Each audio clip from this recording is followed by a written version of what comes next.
Ayan, we are here finally sa Tangken Farm Mountain Resort. So, pag bungad nyo dito, makikita nyo yung puno ng kamyas. So, yan, may bunga na yung puno ng kamyas. So, itry natin. Pahingi po. Itry natin yung, yung kamyas. Ito kasi yung masarap, yung bubot pa, yung maliit pa. Ito yung manamis-namis. Thank you, Lord. Ayun, pagdating nyo dito, libre yung kamyas. Kaya try nyo na. So, ito kasi yung yung bungad. Yung entrance, I mean. And, tadan. Ito yung resort. Hindi po po pala.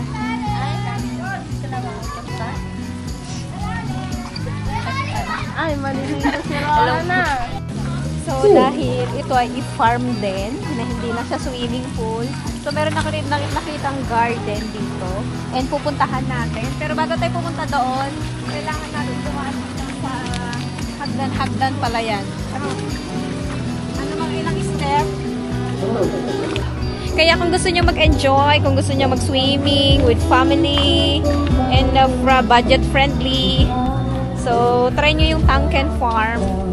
Kasi hindi lang swimming, kundi makikita nyo yung beauty ng nature. And of course, may kasamang garden ni Adan, ni Eva at Adan. Char! So, of course, may pa-shape. And free na yung kamiyas. Joke lang. Hindi ko alam sa may-ari yan. Photo booth area. Dito kayo mag-picture-picture. And dito kasi makikita mo yung view. Ayan o. Yung view sa baba. And ang daming sunflower, in fairness. Pwede kayo mag-date dito. Of course, speaking. Heart again. Ayan, dyan. Tapos, ito naman, arc. Okay, meron silang dito. Babala. Andyan na sila? Sabi niya, now open. Ah, may fishing. Pwede ka palang mag-fishing sa Tangken. And bawal sakyan 4 wheels sa loob.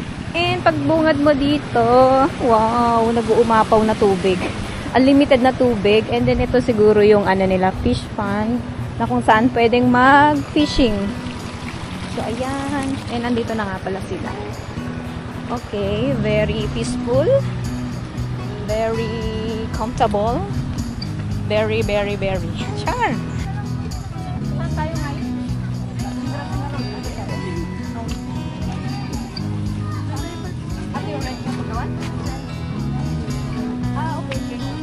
Doon daw tayo sa pinakang venue. Wow, first time ko rito in fairness. Paano siya? Malaman.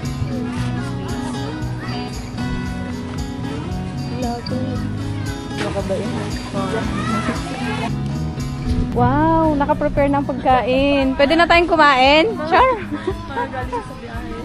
Saan kayo galing? Ano nga lugar tinagapuan nyo? Baler Maria. Pag natutong na. Dito ang kusina nila. Asan na nga yung, dito. Hello ate, good morning. Ang kanilang repolyo. Wow. Tapos dito palang kanilang lutuan. Ito yung lutuan na panghandaan. Paano yung pang-ordinaryong luto lang? Kaya, ikaw yung may-ari. Oo nga. Ito talagang pang malakasang lutuan. In fairness, ha? Hindi, nantay namin yung ayan. Ito, parang feeling ko pansit. Pansit to? Yeah. Oh, di ba? Tama tayo. Tapos iyon, tapos ng lutuan. Success sa kanyang buhay. And yan, tayo po ay magsimula at pinahangayaan ko ang bawat isa. Alam natin, sabihin natin na parang posible, pero kung magtitiwala tayo sa Panginoon na katulad ng ginawa niya, kasi yung struggle niya, bago mangyari yung examination niya is hindi madali, pero nagtiwala pa rin siya sa Panginoon. That's why binigay na Panginoong Diyos yung gusto niyang lisensya. Kaya, ayan, to God be all the glory. I will sing of the goodness of God. I will sing of the goodness of God. Okay, it's time for our lunch. So, nakapila na kami. It's time for what? Ayan. And andon yung pagkain.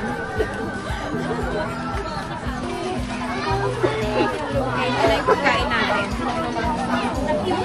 So, meron tayong sabaw. Ang sarap ng sabaw. 300 steps. So, pagdating mo dito sa taas, ito yung makikita. And wow, may shape na heart. And this one is flower. So, maganda ditong mag-unwind,